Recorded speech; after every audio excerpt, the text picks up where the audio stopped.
Welcome to this very special edition of the KAJ Masterclass Live, the show which ensures that you profit from your time spent here with experts, either through their industry insights, information, or simply learning from them. And today we have Scott Burgett. He is a vegan coach, founder of Vegan Way. It's an online coaching program that helps vegans lose up to 20 pounds in 4 months using his M3 lifestyle system. Welcome to the show, Scott. Thank you for having me, AJ. I appreciate it. Welcome. Welcome to the show. Welcome to India. And I'm sure with lots of people in India who are vegetarian, a lot of non-vegetarian are there, but many are also in this plant-based food. So people will understand what you are saying here. But since this is a global show, a lot of people across the world, including in India, will certainly get to know, understand better about vegan diet. And you are a master for that. You are a vegan coach. You are the founder of Evolution Vegan Academy. So first, to understand for the audience, Scott, is that what exactly people have heard about the vegan diet, but what exactly is vegan diet, so that we hear it straight from you in the best manner possible. Thanks for asking, AJ. So really the vegan way of eating is a way of eating without including any animal products. So, using what you shared earlier about vegetarian and vegan, I think that's, since most of your audience, or a lot of your audience, I'm sure, is going to be vegetarian. The biggest difference between vegetarian and vegan is vegetarian still includes some animal products. I know it's dependent on everybody, but it might include eggs or milk or cheese or things like that. The vegan diet would not include any of those things. So a vegan diet is primarily a plant-based diet. So plant foods, fruits, vegetables, grains, nuts, seeds, things of that nature. So what I really like to say is veganism in general is a way to do as little harm as possible to animals. And that includes more than just diet. But in this case, in terms of like a plant-based diet or eating vegan, it's excluding all animal products from your food choices. Right, Scott. How we will be talking about, in terms of how people can lose weight the right way, the vegan way. But is losing weight the only thing to adopt a vegan diet? What exactly is, what are the other things that people can get out of a vegan diet if they were to shift, especially people who are having non-vegetarian food? A lot of people are having, people talk also about how it is impacting climate change, and that it is time to adopt more and more plant-based foods. And especially if you look at the US right now, the egg prices have also shot up. So maybe there is a better case for plant-based diet. How would you help understand the case for moving towards a vegan diet beyond losing weight? Absolutely. I love the analogy too about the US. You're 100% right about that. It's funny. Yeah. So really veganism and plant-based eating, and eating vegan, there is so much more than that to weight loss. So studies have continuously showed that the more plant foods, the more plant diversity that we can keep in our diet, the better we're going to feel. So the better our gut. So our gut down here, otherwise known as our second brain, is going to perform. We're going to feel more energized. We were designed, and over the course of our evolution, designed to incorporate more plant foods in our diet. Not to mention, like you said, the climate or the environmental impact. There's a lot of environmental impact that's being caused by animal agriculture. So in particular, beef cattle, that takes a massive amount of land, a massive amount of water, and a massive amount of food just to feed those cattle to then feed humankind. And the vegan way is looking at it a little bit differently. So we have grains and other plant foods to feed cow, and then humans eat cow. Well, instead of the eat cow, we just cut that middle piece out, and the humans then just eat grains. So if we could just go back to eating food from the land, plant-based eating, then we could eliminate and cut out a lot of these industries, which is impacting the climate and the environment in a very negative way. Forests are getting cleared. The climate change that's happening right now the CO2, forgive me, I believe it's the CO2, no, methane. Sorry, I know there's a lot of analogies here, but the methane from, funny enough, cow farts is now going into the ozone and deteriorating the ozone later. I mean, there's so much we could talk through here, but that's the environmental piece. With the health piece, we were brought up, I'm sure, very similar culture-wise. We were brought up to eat food that makes us feel good, to eat our fruits and our vegetables. At least that's what my parents always told me here growing up in the US, to eat your fruits and vegetables. That's the premise of a vegan diet, eating your fruits and your vegetables and your grains, all the food that, if you were to walk into a supermarket, the food that is not in packages, right? The food that is kind of just, you just pick as many as you want.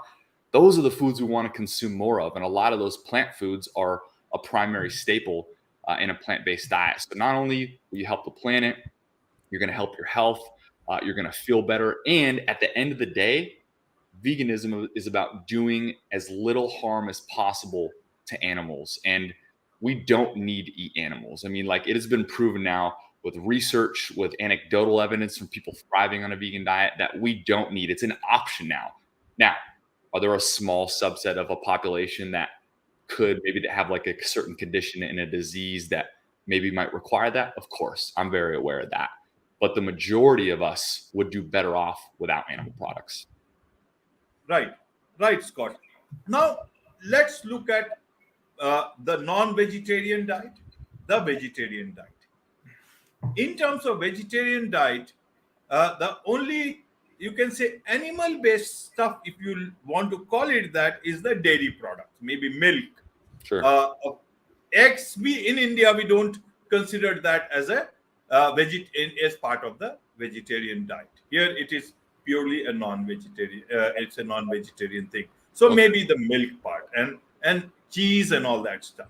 Mm-hmm. So how, if a person has to move from say a dairy based products, what are the options in a vegan diet?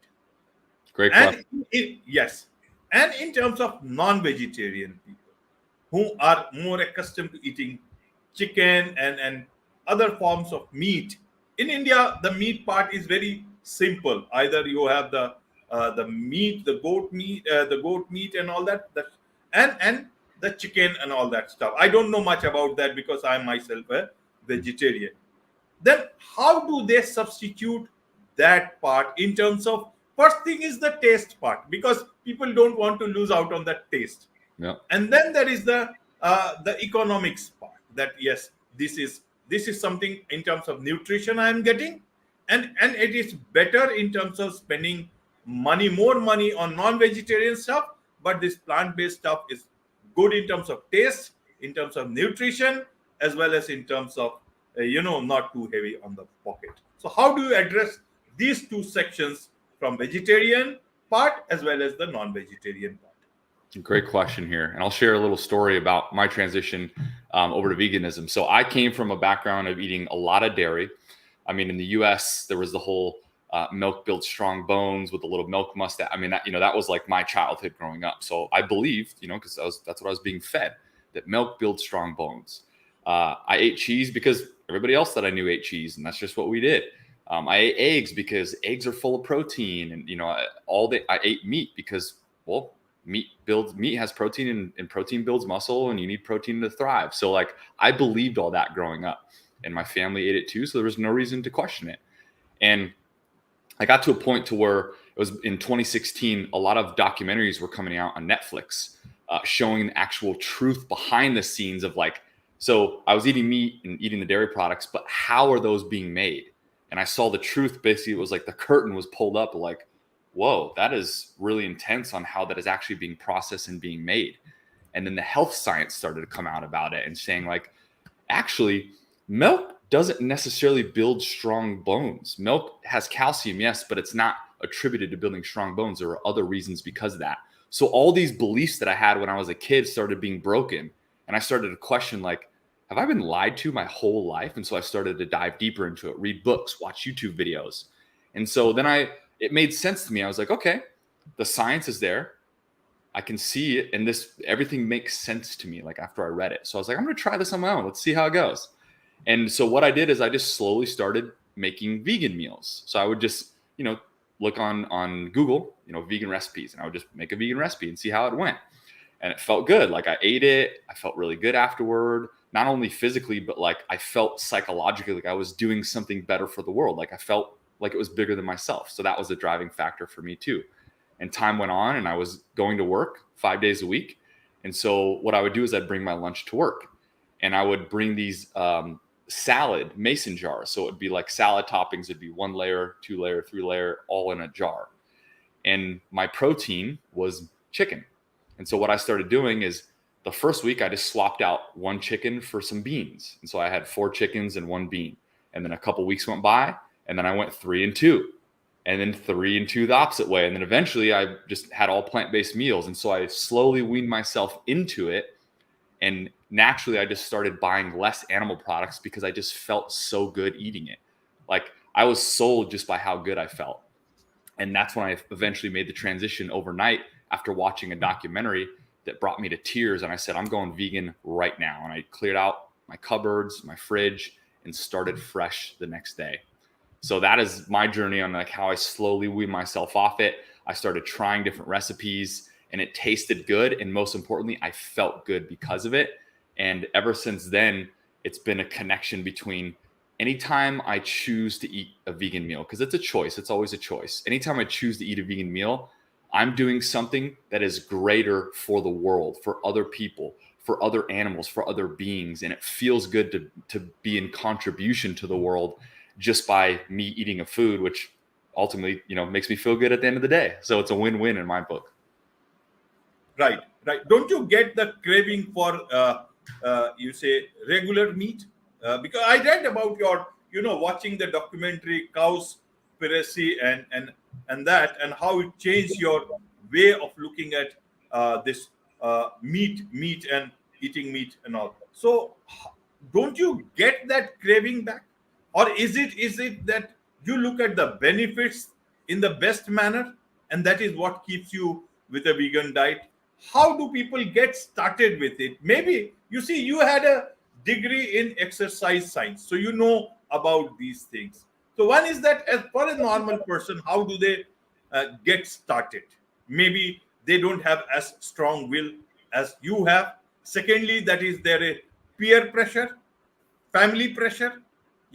One person in the family may go for a vegan diet, then there is a some meat made in the same house. India, a lot of families have that.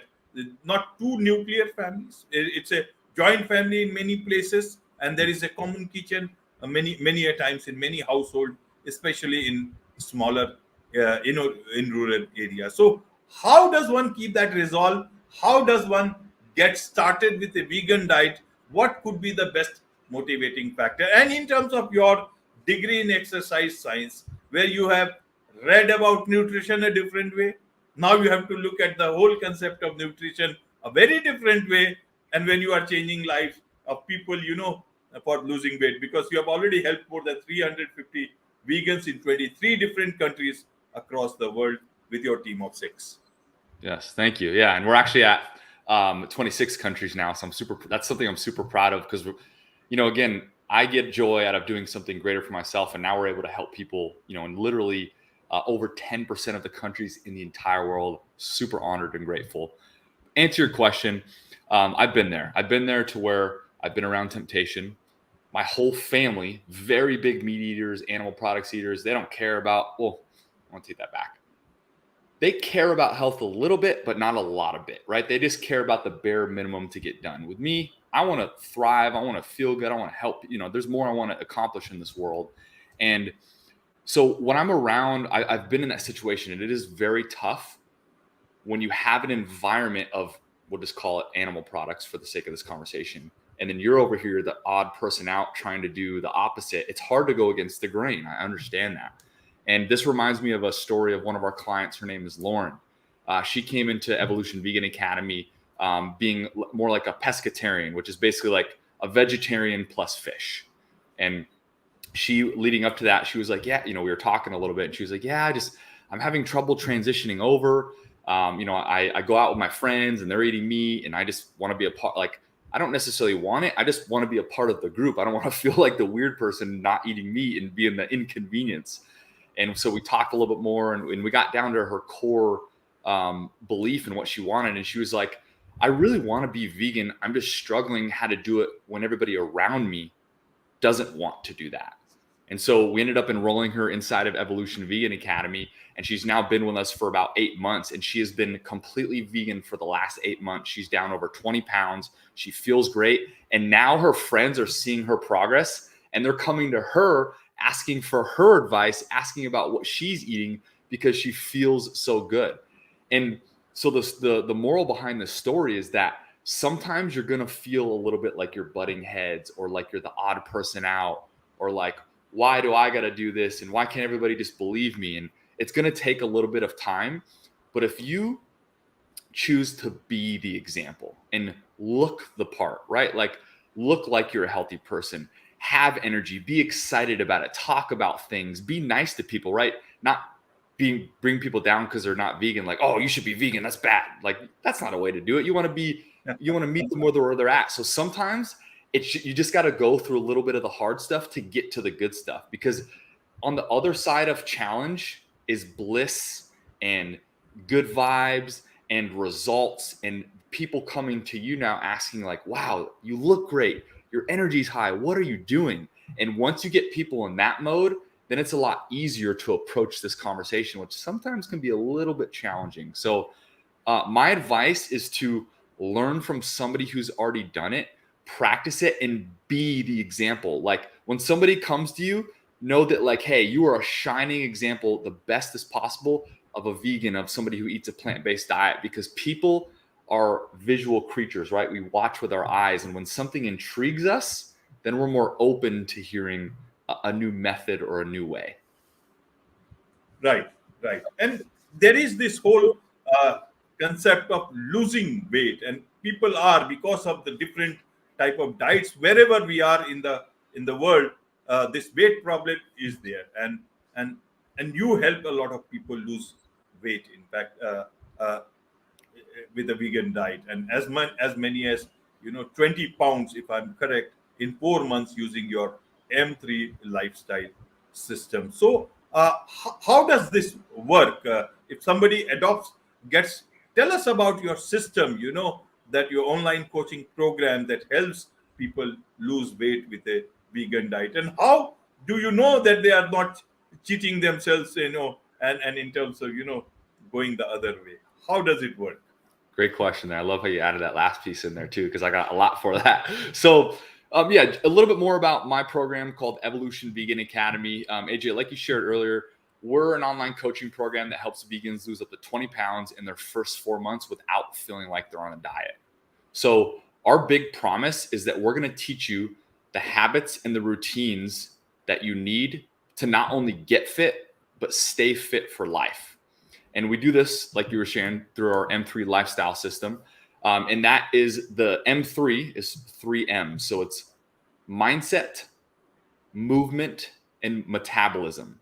So we address the big 3 pillars when it comes to a weight loss transformation, because a lot of people, what they do is they approach a weight loss like, okay, I want to lose 20 pounds. And whenever I lose the 20 pounds, as soon as I reach my goal, then I'm done. I can just go back to doing what I did before.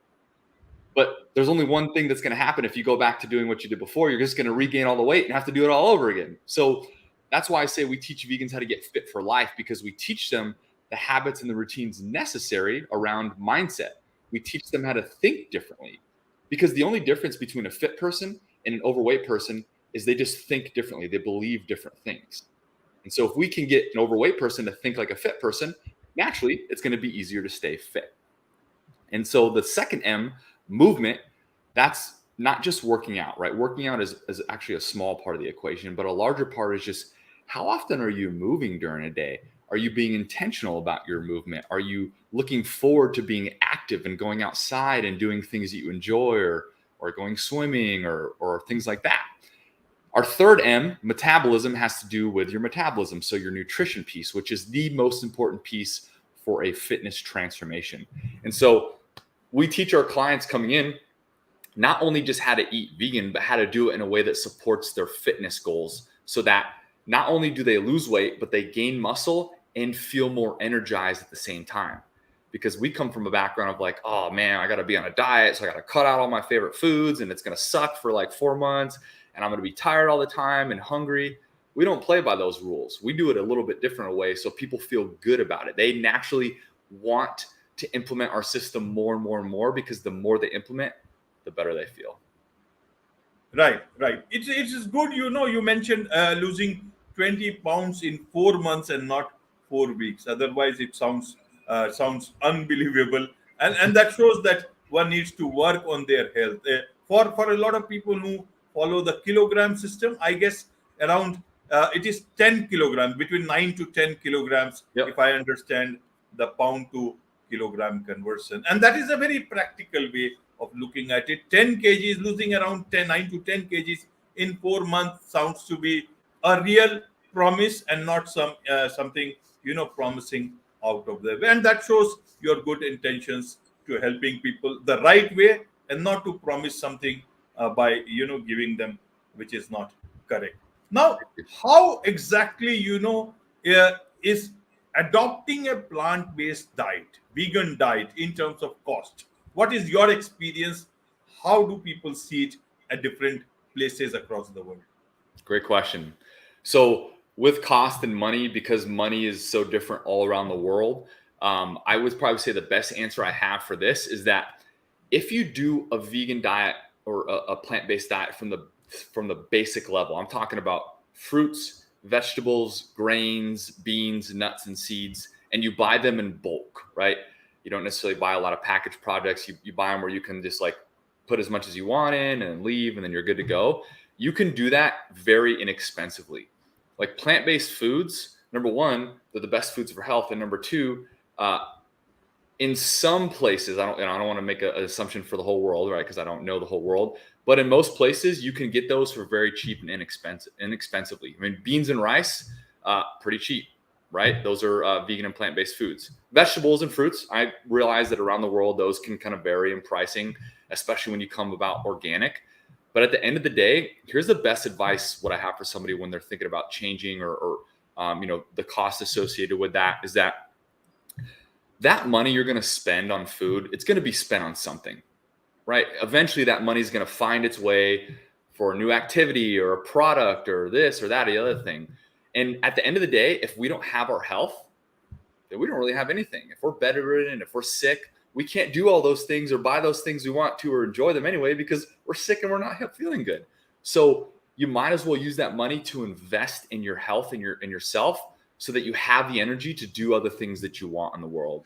I'm a firm believer that the first thing that you want to focus on to allow yourself to be able to do great things in this world. So whether you want to make a huge impact, if you want to make more money, if you want to have better relationships, if you want to travel the world, you have to have the energy, the health, and the vitality to do it.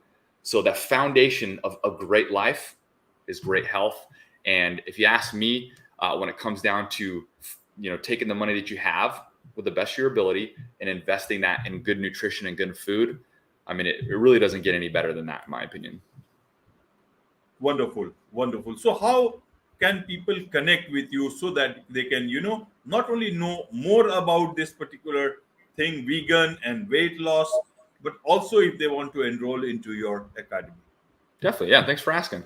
The best place to find me right now is on Instagram. That's where I'm the most active. It's not the only place, which I'll share in a second. So on Instagram, my little tag is so the @ symbol, Coach Scotty with a Y. So SCOTTY B as in Bravo _ So said in one sentence, Coach Scotty B _ That's when I'm at Instagram. On Facebook, I'm Scott Burgett. I'm also getting more active on TikTok, which again, I'm @ Scotty B _ I am on Twitter.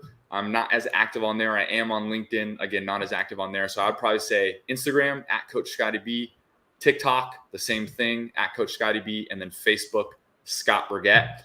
That's where you can find me and learn a little bit more about who I am, what I do. And I also have a link in my Instagram profile that you can check out a little bit more about my academy and applying for that if that feels right for you. But I always say anybody who's new, who's coming to me, follow me for a little bit, get to know me a little bit, interact with my content, watch my videos, because we don't ever want to work with anybody who doesn't feel like they're a good fit for the program. We only want to work with people who feel like, all right, like I like what this guy's doing. I like his message. And if you don't, that's okay, right? There's no offense. I know a lot of coaches, and I'd be more than happy to refer anybody who applies to my program to somebody else if we don't feel that we're the right fit. So that's why I highly encourage you, consume my content, shoot me a message, interact with my Facebook or my Instagram stories, and let's build a relationship together.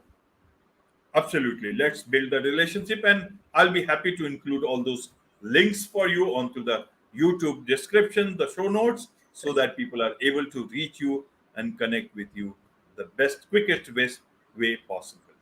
My last question to you, Scott, is that you are very young and you have understood this world as well as the diet part very, very well. And now you are making difference to the world in the way you think is correct. And you are, trying to create vegan leaders in their community so that they can spread their impact throughout, not only the present generation, but future generations, so that the earth is protected, our bodies are protected, and our minds are protected, which can actually help to protect everything else that we have on this only planet that we have.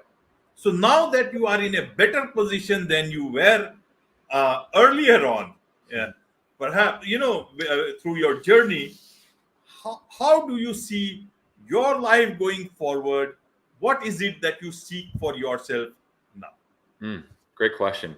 And AJ, I just want to compliment you on, like, I can tell that you read a little about me, you studied a little about me. So thanks for taking the time to do that. That makes me feel like I've been heard. So I just want to acknowledge you. That feels really great. And to answer your question a little bit more outright, what I see for myself moving forward is creating massive impact on this planet to help teach people how good you can feel eating a plant-based diet and living a vegan lifestyle. I know sometimes it can feel a little bit different than what the norm does, or it might feel a little bit challenging, or you might feel like you're the odd person out, where you're always trying to share things and do things positively, but nobody wants to listen. I've been there, I've done that. But I can say this: those who are persistent and are consistent and do things over and over and over again, and do them from a place of love and wanting to spread awareness and from a good place, even if there are some people out there that still will never agree to that, you can always go to bed knowing that you put your best foot forward. And so I see myself spreading that type of love and awareness and help teaching others how to do that too. Because if collectively we can all come together and come from a place of, hey, it looks like or it sounds like you're struggling, I have something that might help you. Are you open to hearing that? Versus, hey, I got this cool thing I want to show you, and you overwhelm people, right? If we come from a different approach, then people will be more open and receptive. And that right there, even bigger than just like a veganism and a vegan diet in general, helping people show up in a way that other people want to listen, I think that's where I can create some of the biggest impact and then help further the vegan movement as life goes on. Wonderful, wonderful. On this positive note, it's a wrap on this very special edition of the KAJ Masterclass Live. Thank you so much indeed for joining us. Thanks, AJ. Appreciate you.